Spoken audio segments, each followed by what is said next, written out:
दोस्तों जय श्री राम। दोस्तों आज मैं आपके सामने रिव्यू करना चाहूँगा मेरी जो बाइक है TVS राइडर। ये एक्चुअल में मैं इसको 16,570 किलोमीटर में इसको भी रन कर चुका हूँ। इसकी 4 सर्विसिंग मैं करा चुका हूँ। सर्विसिंग का मैं इंटरवल बताऊँ, मैंने हर 5,000 4,500 के इंटरवल में मैंने इसकी सर्विसिंग कराई है। तो मैं आपसे शेयर करना चाहूँगा इसका जो मेरा एक पर्सनल एक्सपीरियंस है कि क्या क्या मुझे इस बाइक में दिक्कतें आई हैं और क्या मुझे इस बाइक का अच्छा लगा है। तो सबसे पहले मैं बताऊं इसकी नेगेटिव्स मैं आपसे शेयर करना चाहूँगा।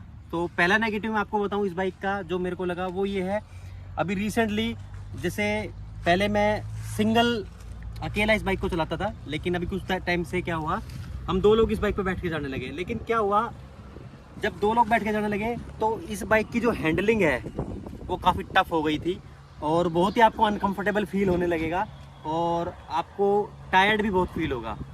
तो मैं ये कहूँगा कि 2 बंदों के लिए मेरे हिसाब से ये बाइक कंफर्टेबल नहीं है। अगर आप अकेले बंदे हो, आपका अकेला आना जाना है या कहीं आप जॉब कर रहे हो, तो उसके लिए ये बहुत बेटर ऑप्शन है। और अगर मैं बात करूँ दूसरे इसके ड्रॉबैक की इस बाइक के, तो दूसरा ड्रॉबैक मेरे को इसका लगा, इस बाइक में आपको वो जो ऑन एंड ऑफ का स्विच होता है ना, वो यहाँ पे होता है। यहाँ पे इको और पावर मोड है, तो वो स्विच नहीं दिया गया। कई बार क्या होता है, वैसे तो ऑटोमेटिक बाइक है ये, जब ब्रेक लगाते हो आप अपने आप बंद हो जाती है। लेकिन कई बार क्या होता है कि बाइक आपकी जैसे पावर मोड में होती है, आपको बंद करनी होती है, तो उसके लिए आपको चाबी से आपको बंद करना पड़ता है। तो वो एक इस बाइक का ड्रॉबैक मेरे को लगा है। और मैं इस बाइक का आपको ड्रॉबैक बताऊँ, जब मैं इस बाइक को करीबन 10,000 किलोमीटर तक इसको मैंने रन किया, तो जैसे मैं लॉन्ग ड्राइव करता हूँ एक्चुअल में 35-40 किलोमीटर एक बार में चलाता हूँ। तो जब 5th गियर में इस बाइक को चलाता हूँ मैं, चलाने के बाद जैसे ही मैं क्लच दबा के और जैसे कोई रेड लाइट होती है तो ब्रेक लेता हूँ, तो ये बाइक एक टाइप से मिसिंग सी मारती है। वो पता नहीं हर बाइक में हो ना हो अभी, लेकिन ठीक है, सर्विस कराने के बाद काफ़ी इंप्रूवमेंट हुई है, बट उस टाइम पे ये इसमें प्रॉब्लम आई थी। और इस बाइक का जैसे ये जो डिजिटल क्लस्टर है, इसका तीसरा ड्रॉबैक मैं आपको बता रहा हूँ। उसमें कई बार क्या होता है, जैसे ये गियर की इन्फॉर्मेशन है, ये अभी न्यूट्रल हो गया, ये सेकेंड और ये थर्ड। तो क्या हुआ है ना, अभी जैसे इस बाइक को मैं 1 साल करीब हो गया है, तो अभी ये जो इन्फॉर्मेशन है ये कहीं ना कहीं कभी मिस इन्फॉर्म करता है, ये गलत दिखाता है। तो ये एक प्रॉब्लम इसमें आई है। और मैं आपको बताऊं इस बाइक का एक चीज़ हो रहा है, इस बाइक में इसका जो सेंसर है वो कई बार आपको मिसगाइड करता है। एक बार क्या हुआ, रेड लाइट पर मैं खड़ा था, तो इसमें ऑटो का एक स्विच है, तो जब मैंने क्लच दबा के एक्सेलरेट किया तो बाइक स्टार्ट नहीं हुई।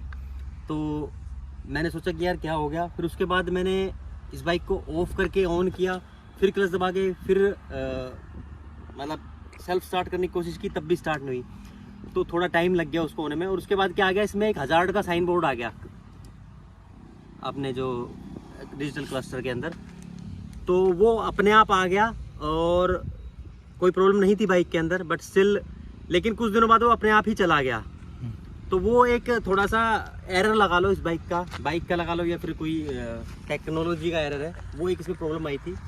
और बाकी अगर मैं बात करूँ इस बाइक के बारे में, और मैं आपको बताऊँ, जैसे इस बाइक को आप 1 घंटे से ज़्यादा ड्राइव करोगे कंटिन्यूसली, अगर आप इसको चलाते हो, तो क्या होता है, आपको अनकंफर्टेबल फील होना शुरू हो जाता है।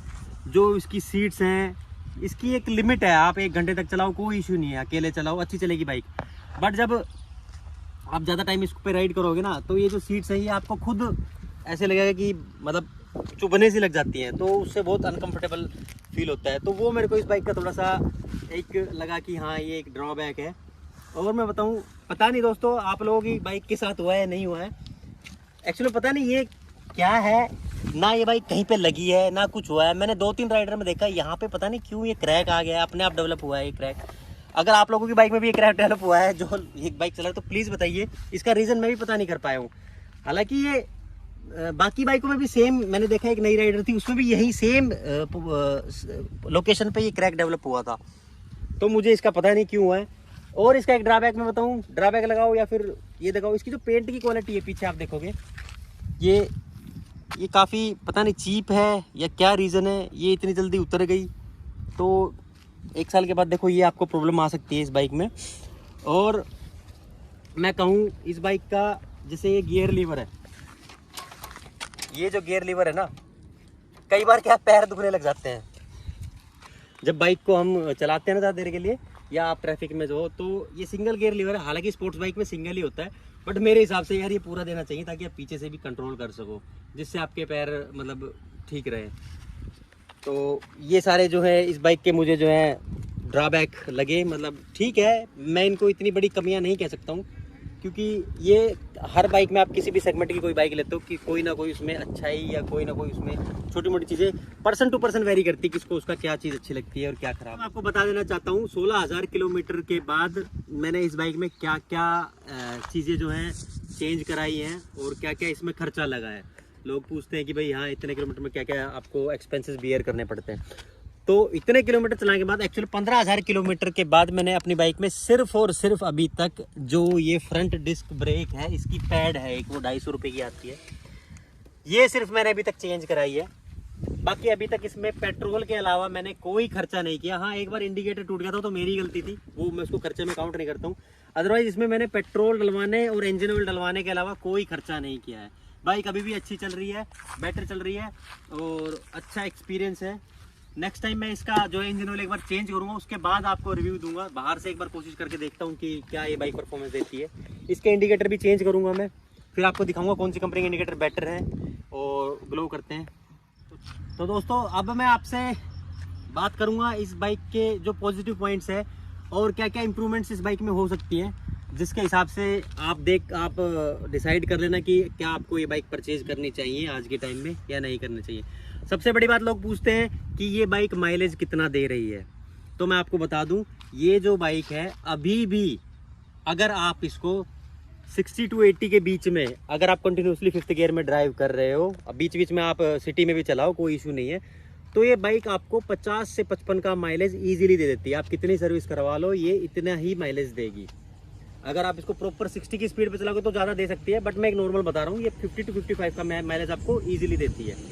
दूसरी बात मैं बताऊँ आपको, जब मैंने इस बाइक की सर्विस करवाई है तो यार एक चीज़ मेरे को समझ नहीं आती, मैं 4 इसकी सर्विस करवा चुका हूँ, बट सर्विस करवाने के बाद भी और सर्विस करवाने से पहले भी मुझे इस बाइक के इंजन में या कोई ऐसी इंप्रूवमेंट नज़र नहीं आती कि भाई हाँ ऐसे फील होता है कि मैंने सर्विस कराई है। जो इंजन जो रिफाइनमेंट पहले थी, सेम रिफाइनमेंट सर्विस कराने के बाद होती है। तो आप भी कमेंट बॉक्स में बता दीजिएगा कि आपका कैसा एक्सपीरियंस है, आपने जब इसकी बाइक की सर्विस कराई उसके बाद आपको कैसा फील हुआ। मुझे तो 4 सर्विस के बाद जो मैंने आपको बताया यही फील हुआ है। मैं आपको इसकी सर्विस की अगर कॉस्ट के बारे में अगर बात करूँ तो इसकी पर सर्विस की मैं आपको एवरेज कॉस्ट बता देता हूँ। इसकी शुरू की 3 सर्विसेज तो थी, वो जो मेरे को जिसमें लेबर कॉस्ट फ्री मिली थी, उसमें इसकी कॉस्ट 800-1000 रुपये उसके करीब आई थी।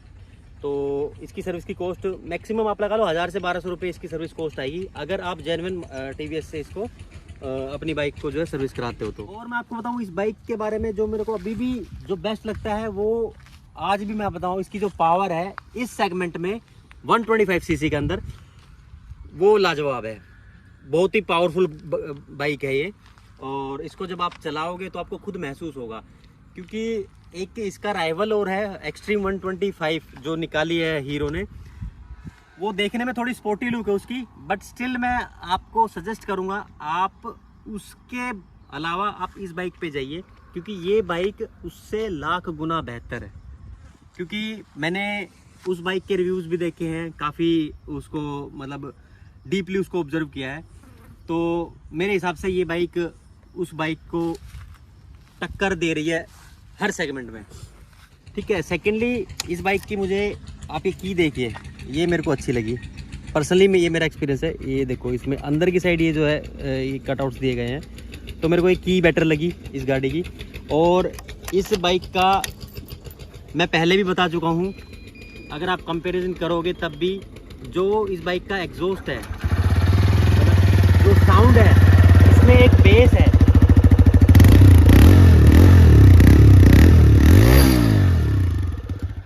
तो जैसे मैंने इस बाइक को नया खरीदा था और आज भी, तो इस बाइक का एक जो ये आवाज़ है वो मेरे को अभी भी पसंद है। जो एक लगता है कि कुछ पावरफुल है, तो वो चीज़ मेरे को बहुत बेहतर लगी इस बाइक की। और बाकी मैं आपसे यही बताऊंगा कि अगर आप 125 सेगमेंट्स में कोई बाइक खरीदना चाहते हो, तो जो जो पॉइंट्स मैंने आपको बताए हैं जो इसके नेगेटिव्स थे, उनके अलावा अगर आपको वो पॉइंट्स आपको ये लगता है कि भाई ठीक है, ये ज़्यादा बड़े कोई इशू नहीं है, क्योंकि इंजन तो इस बाइक का दमदार है, बाकी चीज़ों में हर सेगमेंट में ये अच्छी है, लुक भी इसकी काफ़ी अच्छी है। तो आप इस बाइक को कंसीडर कर सकते हो अगर आप रूटीन में बाइक चलाते हो या डेली आपको मतलब 40 to 50 किलोमीटर आपको ट्रैवल करना पड़ता है, तो उस सेगमेंट की बेस्ट बाइक है ये। अभी तक मेरे हिसाब से तो अनबीटेबल बाइक है। मेरा ये स्मार्ट एक्स कनेक्ट का वेरिएंट है, लेकिन मैं आपको राय दूंगा कि ज़्यादा कुछ फ़र्क है नहीं अगर आप ये स्मार्ट एक्स कनेक्ट लेते हो। इसमें क्या है, सिर्फ ये डिस्प्ले का फ़र्क है, बाकी चीज़ें क्या हैं, बाकी सब कुछ 10,000 रुपये एक्स्ट्रा आपको देने पड़ जाएंगे सिर्फ इस वेरिएंट के। तो मैं आपसे ये सजेस्ट करूँगा ये वेरिएंट ना लेके इससे जो पहले वाला वेरिएंट है जो स्मार्ट एक्स कनेक्ट नहीं है, स्प्लिट सीट वाला ले लो या फिर आप सिंगल सीट वाला ले लो, वो वेरिएंट लेके आप इस बाइक को चलाओ, आपको कोई प्रॉब्लम नहीं होगी। तो और बाकी आपके कोई भी क्वेश्चंस हैं, कुछ भी है, आप कमेंट बॉक्स में एक बार मेरे से पूछ लेना, मैं आपको बता दूंगा। तो मैं अलविदा चाहूँगा आपका इस वीडियो से। धन्यवाद। जय श्री राम।